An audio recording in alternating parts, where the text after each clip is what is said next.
Hello, my lovelies. So today we are going to actually address one that was a request. It was a request I got on Twitter when I first started the project, so of course it's the first on my queue. And that would be how to appeal to everyone. Well, there's a short answer and a long answer to that. The short answer is you can't. Statistically speaking, with how many people are in the world and how many of them are all different, you can't appeal to everyone and still be true to yourself.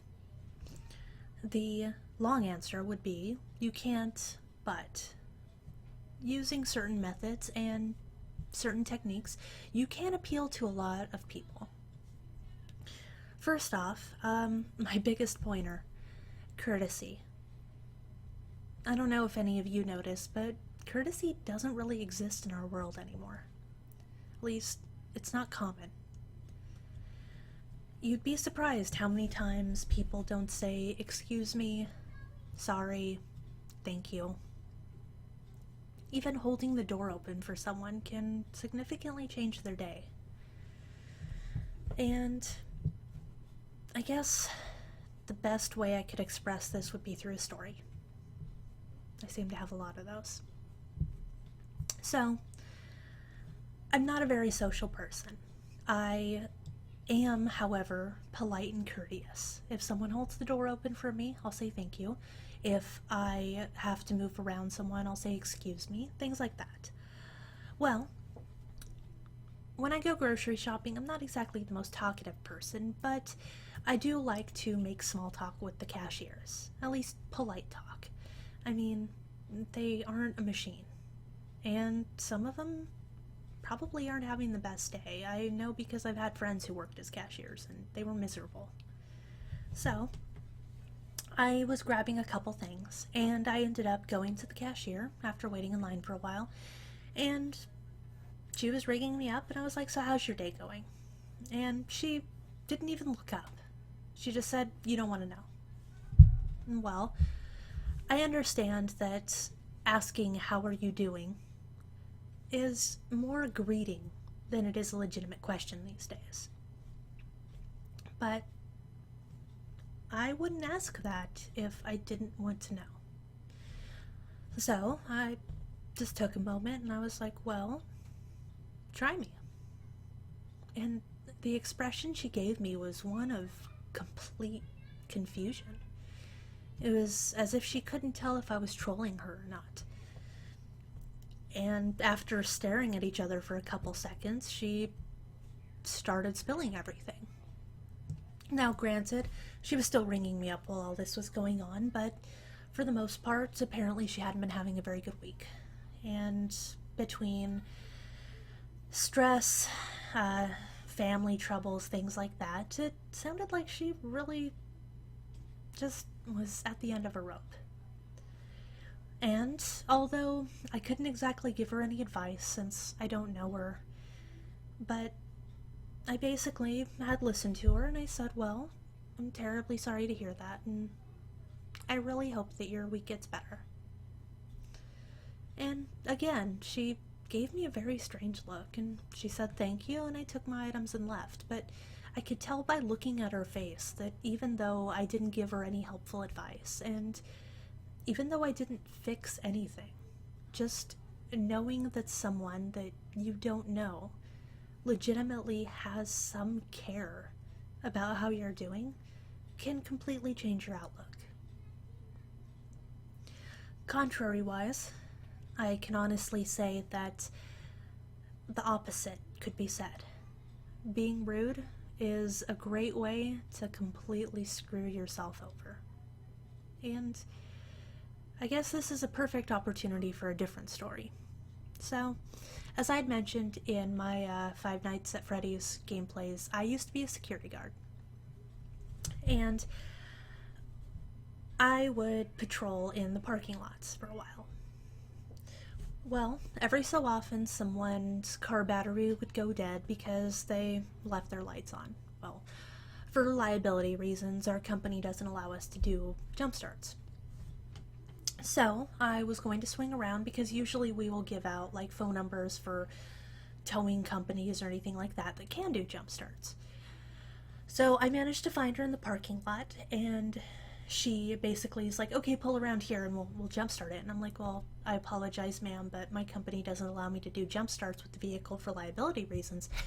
And instead of asking for any help or letting me continue or even letting me offer her the phone number, she basically just looked at me with a huff and she said, well, what good are you anyway? That was incredibly rude. And I looked at her and said, absolutely none. And I drove off. What else was I supposed to do? If she needed anything else, she could have called me, and we never got a call from her. But the fact is I was off work in 45 minutes. I had my personal vehicle and a pair of jumper cables in the trunk.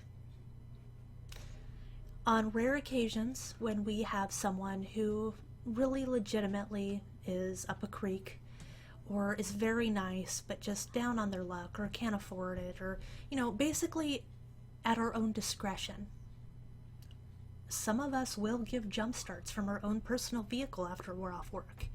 We're no longer on the clock for our company, so there's no legal liability by the company. It's our vehicle. We're not in uniform, nothing like that. So it's one citizen helping another. I could have jump started her car in 45 minutes, but because she was just a bitch, I wasn't going to. She basically screwed herself out of a free jump start.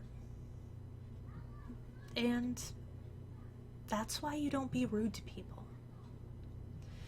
I mean, you never know who this person that you're talking to could be, your future boss, or somehow related to you, somehow someone who's going to have a huge impact on your future. And even if they don't, they're just another person. You don't know what that person's gone through. I mean, we all have had our moments where we snap at people out of frustration, but you really don't get anywhere doing that. They'll remember it, and if you ever run into that person again, they'll remember it. Same thing goes with the waitress that got your order wrong.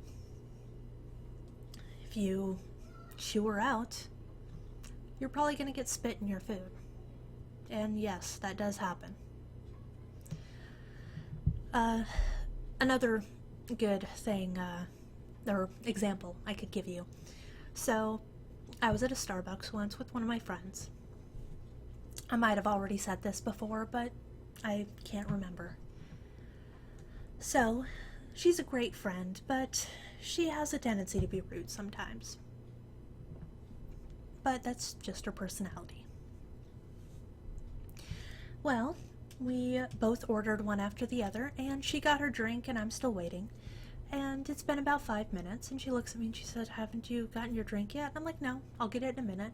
They had a pretty large rush, so I'm just standing there waiting. And she's just like, well, why don't you go up there and yell at him? I mean, I can't believe that you're just taking this so well. I'm like, well, they have a lot of people. I mean, look, there's like 15 people in line. Just give it a minute. And I guess she was just more shocked that I was taking it so well. I mean, we were sitting there bullshitting. Our entire goal to go to Starbucks was to talk, and we were fulfilling that goal. I was in no hurry. I had nowhere to be. I didn't have to go to work. And about another 5 minutes later, the barista who took my order looked up at me and said, have you not gotten your drink yet? I'm like, well, no, I think you missed me. And he's like, oh my gosh, I'm so sorry. I don't see it here. Let me make that right now. Dropped everything he was doing, made me my drink, and then he's like, here, this is for your trouble. I'm so sorry about it, and gave me a coupon for a free drink. And my friend was astonished. She just looked at me and she's just like, so that's what happens when you don't yell at him. Yes, that is what happens. Being polite, courteous, and just giving people respect can change the way the world unfolds around you. Another thing which goes along the same lines but is completely different, but still incredibly important, is tolerance.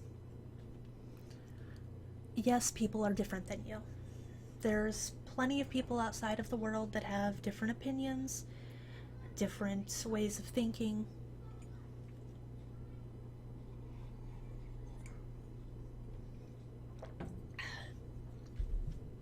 I mean, just because you don't believe in something that they do doesn't mean that you can't like them, that you can't get along. Having the tolerance to accept everyone for who they are, as long as they aren't hurting anyone or anything, is incredibly important. I mean, your career won't go anywhere if you can't get along with your boss. Your friends aren't going to like you if you refuse to talk to the one friend that's really important to them. And it's just respect. I mean, it doesn't mean you two have to talk about the thing you don't agree in. Just agree to disagree, but accept everyone for who they are and still treat them with the respect that every person deserves. Now, of course, I don't expect you to treat a certified convicted rapist with as much respect as you would treat your sister. There's always some type of exception for that, and again, as long as they're not hurting anyone or anything or forcing their beliefs on others. But it's important to not hate someone based solely off of their age, their creed, their religion, or their sexual orientation. I mean, just because they might be one of those things that you're not, and even if you don't agree with how they're living, it's their right to live that way. And they might have a lot in common with you that you don't even realize, and you never will if you don't learn to accept them. I mean, doesn't mean you have to agree with how they're doing it, but you can still tolerate them for being a person and still accept them for the person they are. And honestly, I think those are the most important things. People just aren't nice to each other anymore. And I'm not sure if it's out of fear or selfishness or what, but you can appeal to a lot of people by just being respectful and accepting. Not everyone. There's always going to be that one asshole who hates you no matter what, but that's gonna happen. And accept that for what it is. So, I hope this helped. Anyway, we will talk more on the next episode, so thank you. Hi guys, thank you for watching my video. It means a lot to me. If you like what you see, why not like or comment, or if you really want to stay up to date on my videos, you can hit the subscribe button, which should be right under this video. I believe it should be right about there. So, thank you again for joining me, and I really appreciate it.